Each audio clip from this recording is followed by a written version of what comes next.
অনির্বাচিত সরকারকে দেশের মানুষ ক্ষমতায় দেখতে চায় না, এমন মন্তব্য করেছেন বিএনপি স্থায়ী কমিটির সদস্য ডক্টর মঈন খান। তিনি আরও বলেন, সরকার সব খাতই ধ্বংস করে দিয়েছে, এমন কথাই বলছে দেশের ডান বামপন্থীরা।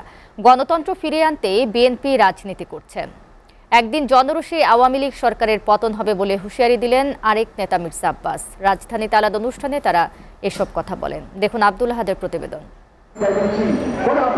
বিএনপি চেয়ারপারসন বেগম খালেদা জিয়ার বিরুদ্ধে মামলা প্রত্যাহার, দলীয় নেতাকর্মীদের মুক্তির দাবিতে জাতীয় প্রেস ক্লাবের সামনে মানববন্ধনে অংশ নেন বিএনপি ও সহযোগী সংগঠনের নেতাকর্মীরা। বাংলাদেশ যখন একটি মেধাশূন্য জাতিতে পরিণত হওয়ার চক্রান্ত চলছে, এ সময় বিএনপির নেতারা সরকারের কর্মকাণ্ডের সমালোচনা করে অন্যায়ের বিরুদ্ধে প্রতিরোধ গড়ে তোলার প্রত্যয় জানান।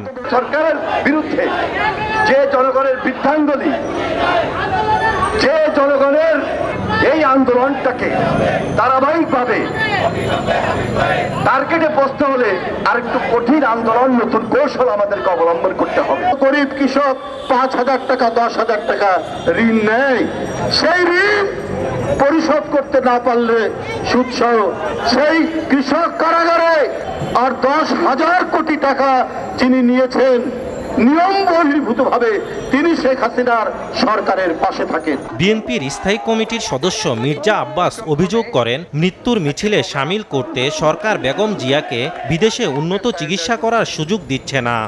এই দেশ স্বাধীন করেছিল শহীদ রাষ্ট্রপতি জিয়া রহমান, তার দল বিএনপি।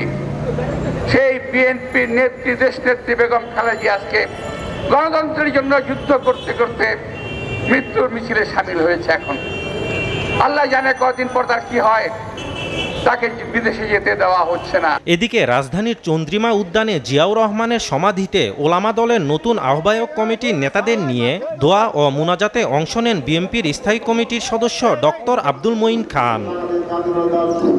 পরে গণমাধ্যমকে মঈন খান অভিযোগ করেন, সরকার 15 বছর ধরে ধীরে ধীরে একদলীয় শাসন কায়েম করে জনগণের উপর চেপে বসেছে।